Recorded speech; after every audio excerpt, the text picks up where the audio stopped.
وہ ہمارا کتنا قریب ہے انہیں غلط بھی کر رہا, ہمارا دل بھی دکھا رہا, تو نفرت کو ہم کہاں تک روکتے؟ نہیں یہ میرا قریبی ہے نا تو اس سے نہیں کرو. تو محبت, نفرت, یہ سب ان کے کوئی یہ شعوری نہیں ہے, ان کو ڈرائیو کرنے والے ہم ہوتے ہیں, ہمارا نفس ہوتا ہے. اگلا سوال ہے, رب العزت نے جو ہمیں پیدا کیا ہے نا, تو بہت سے جذبات کو دے کر پیدا کیا, ٹھیک ہے, محبت دے کے پیدا کیا, نفرت دے کے پیدا کیا, تو وہ کالمز اللہ رب العزت نے ہمارے اندر رکھا ہے, ٹھیک ہے.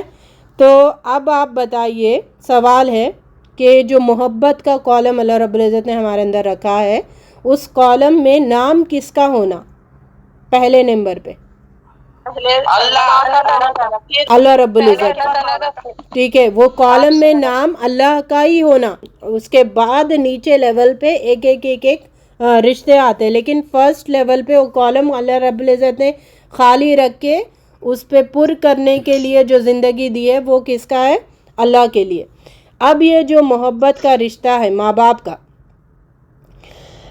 ان میں ہم افراط اور تفریط یعنی ایکسٹریم لیول پہ چلے جانا یا پھر لوئسٹ لیول پہ کہاں ہم افراط اور تفریط کا شکار ہوتے ہیں, یہ کیا مثالیں ملتی ہے معاشرے میں. چلے ٹھیک ہے, افراط اور تفریط مطلب اللہ رب العزت نے جو محبت ماں باپ کے ضمن میں دی ہے نا, وہ بیلنس رکھنے کے لیے دی ہے. اس حد سے آگے بڑھ جانا یہ افراط ہے, وہ حد سے نیچے چلے جانا یعنی ماں باپ کو اللہ کے درجے پہ لے کے جا کے بٹھا دینا, اور پھر ماں باپ کو ان کی تعظیم ہی نہیں کرنا, ان کی عزت نہیں کرنا, ان کو ذلیل کرنا, ان کو غصہ کرنا, ان کو جھڑکنا, ان سے اف کر کے بات کرنا, یہ سب تفریط ہے, ٹھیک ہے. تو اللہ تعالیٰ نے کیا کہا, نہ تم اللہ کے لیول پہ جا کے بٹھاؤ ماں باپ کو, نہ ان کو ایک دم ذلیل کر کے ان کی ویلیو ہی ختم کر دو. سمجھ آ رہی؟ تو درمیانہ درجے پہ ان کو رکھنا ضرور ہے. اب بتائیے, یہ سوال ہے, اللہ رب العزت نے یہ جو کالم کا میں نے ابھی ذکر کیا تھا, اس کالم میں محبت اللہ تعالیٰ کی پہلے نمبر پہ ہونا چاہیے. لوگ افراط اور تفریط کا شکار ہوتے ہیں, ماں باپ کو اللہ کے لیول پہ لے کے جا کے بٹھا دیتے ہیں, تو یا پھر ماں باپ کو ذلیل کر دیتے ہیں. اس کی کیا باتیں قرآن میں بتائی ہے کہ اس کالم میں تم اللہ ہی کی محبت رکھو, ماں باپ کو میرے مقابلے میں لا کے مت بٹھاؤ. اس ریلیٹڈ کیا باتیں قرآن میں ذکر کی گئی ہے؟ کوئی بتا سکتا؟ سوال نہیں سمجھ آ رہا؟ نہیں پتا؟ ایک آیت یاد آئی کہ اللہ کے خلاف والدین ہیں تو ان کو سمجھائیے اور پھر اپنے اللہ کے راستے میں ڈٹے رہیے. جہاں پر والدین کا جو ہے ان کے ساتھ اچھا سلوک کرنے کا ہے, بس ایک جگہ اللہ تعالیٰ بولے اگر والدین اللہ کے خلاف اگر بولتے ہیں تو وہ چیز ماننا نہیں ہے, اور ہر جگہ پہ ان کی بات ماننا ہے, لیکن اللہ کے خلاف اگر کوئی بات ہو رہی ہے اللہ کی عبادت کے بارے میں, اللہ کی حقوق کے بارے میں, تب وہ بات ماننا نہیں ہے. شرک کرنے کی اگر بات بولتے ہیں تو تب ماننا نہیں ہے. ٹھیک ہے, ابھی سن لیجئے آیت نمبروں کے ساتھ. والدین کا تو حسن سلوک 5 سے 6 دفعہ اللہ تعالیٰ نے حکم دیا, والدین کے ساتھ حسن سلوک کرو, حسن سلوک کرو, حسن سلوک کرو. سورہ نساء کی 135 آیت, حکم کیا دیا جا رہا ہے اس میں کہ تم انصاف پر قائم رہو. یا ایھا الذین آمنوا کونوا قوامین بالقسط شہداء للہ ولو علی انفسہم او الوالدین والاقربین ان یکن غنیا او فقیرا فاللہ اولی بہما ولا تتبعوا الہوی ان تعدلوا وان تلؤوا وتعرضوا فان اللہ کان بما تعملون خبیرا. اس آیت میں انصاف کی بات آ رہی, ٹھیک ہے. آپ مومن ہیں, آپ اللہ والے بن گئے, تو آپ کو انصاف کا دامن چھوڑنا نہیں ہے, ٹھیک ہے. لیکن کہاں پر انسان پھسل جاتا ہے, کہاں پر انسان اس کا انصاف کا دامن چھوڑ دیتا ہے, وہ ان دکھتی رگوں پہ یہاں پہ اس آیت میں روشنی ڈالی. کہاں پر انسان انصاف کو چھوڑ دیتا, عدل کو چھوڑ دیتا, اپنی ذات کی بات آئی. آپ غلط ہے تو ہمارے اندر وہ گٹس نہیں ہوتے کہ ہم غلط اپنے آپ کو بول سکے, دوسروں پہ بلیم کر دیتے, دوسروں کو نیچا دکھانے کی کوشش کرتے, جھوٹ بولتے, یعنی اپنی غلطی پتہ ہے لیکن انصاف کا دامن ہم چھوڑ دیا اپنے آپ کو بچانے کے لیے. دوسرے لیول پہ والدین کی بات آتی. اس کا موٹا مثال اگر ہم کو سمجھنا ہے تو شادی کے بعد ہوتا دیکھے میاں بیوی اپنے والدین پہ اف تک آنے نہیں دیتے. شوہر ہے تو اپنے ماں باپ کو بچا کے رکھتا، چاہے وہ برے کیوں نہ ہو، چاہے وہ غلط ان کی بات کیوں نہ ہو. تو شوہروں کا کام کیا ہوتا بیٹوں کا کہ ان پہ آنچ نہیں آنا، وہ اچھے ہی ہے، کچھ بھی کرو وہ اچھے ہی ہے. ٹھیک ہے، یہ غلط ہے نا، یہ اسلام کے حساب سے بہت غلط ہے، میٹیریلسٹک سوچ والوں کی ہے. اب بیٹی ہے، اب ماں باپ غلط ہے پتہ ہے، لیکن آنچ نہیں آنے دیتی، ان کو برا مت کہو، ان کو کچھ مت کہو. تو وہاں پہ حق کا دامن لوگ چھوڑ دیتے ہیں، انصاف کا دامن لوگ چھوڑ دیتے ہیں. والدین کی بات آتی ہے تو والدین غلط ہے تو اتنے گٹس پیدا کرو کہ غلط کو غلط کہو. بیٹا ہے، ٹھیک ہے، شوہر ہے، ماں اور بیوی کی بات آتی ہے دونوں میں، تو آنکھ بند کر کے بولتا ہے کہ ماں صحیح ہے بیوی غلط ہے. اور یہ بھی ایکسٹریم میں چلے جاتا ہے کہ آنکھ بند کر کے بیوی کو صحیح، بیوی کے سپورٹ میں چلے جاتا، ماں کو چھوڑ دیتا. دو بھی کیسز ایکسٹریم لیول پہ افراط و تفریط کے ہمیں معاشرے میں ملتے ہیں. اور یہ اسلام سے کتنی دوری کی چیز ہے نا. لوگ ایسا کرتے ہیں، انصاف کا دامن چھوڑ دیا، تجزیہ کا عمل میں لوگ زندگی گزار رہے. اس کے بعد دکھتی رگ کون سی ہے؟ اقربین کا، ہمارے قریبی رشتہ دار ہے، وہاں پر بھی ہم گٹس نہیں لے کے آتے کہ ان کو غلط کہہ سکے.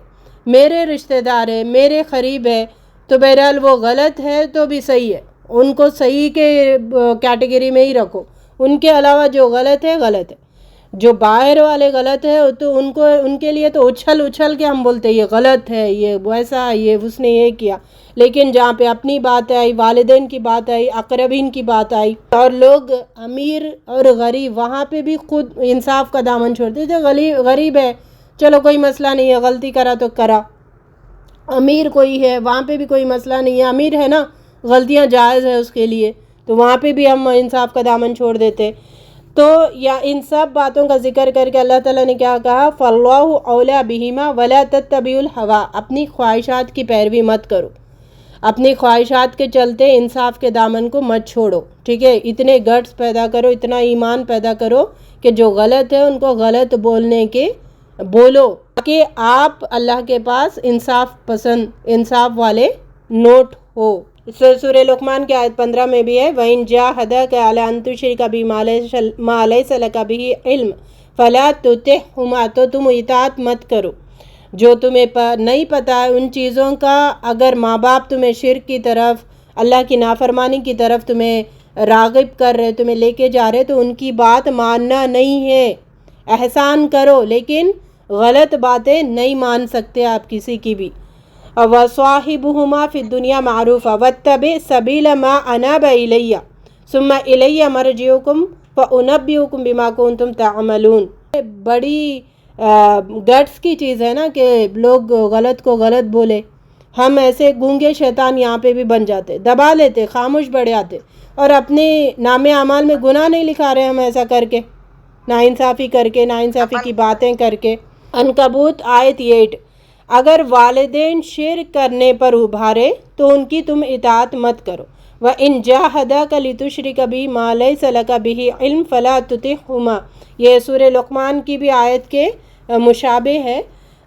منکر میں ماں باپ کی اطاعت نہیں کر سکتے، منکر یعنی غلط میں، اللہ کے خلاف میں، اللہ کی نافرمانی میں ان کی اطاعت نہیں کر سکتے. لیکن اطاعت نہ کرنے میں بھی ان کا دل، تم خاموش بیٹھو جی، نہیں ہوتا، آپ بات نہ کریں، ایسا نہیں ہے، ہم نہیں سنتے آپ کی بات، ایسی جھڑکی سے گندے انداز میں ان کو چپ نہیں کرانا.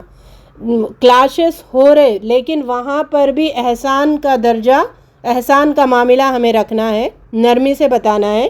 لیکن آپ نرمی سے بتا رہے، حکمت سے بتا رہے، پھر بھی سامنے سے اب ایسے ضدی ہوتے ہیں نا ماں باپ بہت سارے کہ اپنا ہی منوانا، ہم ان کی نہیں مانے تو وہ اپنے آپ کو بڑا ذلیل ہو کے پھر بددعائیں دینے لگنا، ہم دودھ نہیں بخشیں گے، آگ کر دیں گے تمہیں، تم ہماری نافرمانی کر رہے. یہ فضول حرکتیں ہو رہی معاشرے میں. تو یہ ساری باتوں میں جب ایکسٹریم پہ چلے گیا تو ان کا دل دکھ بھی گیا تو اس کی پرواہ مت کرو. حق پہ ڈٹے رہنے میں ماں باپ کا دل دکھ بھی رہا، ایکسٹریم معاملہ ہو جاتا ہے. تقریباً بہت کم ہے، 25-30% ہے جو سن لیتے ماں باپ.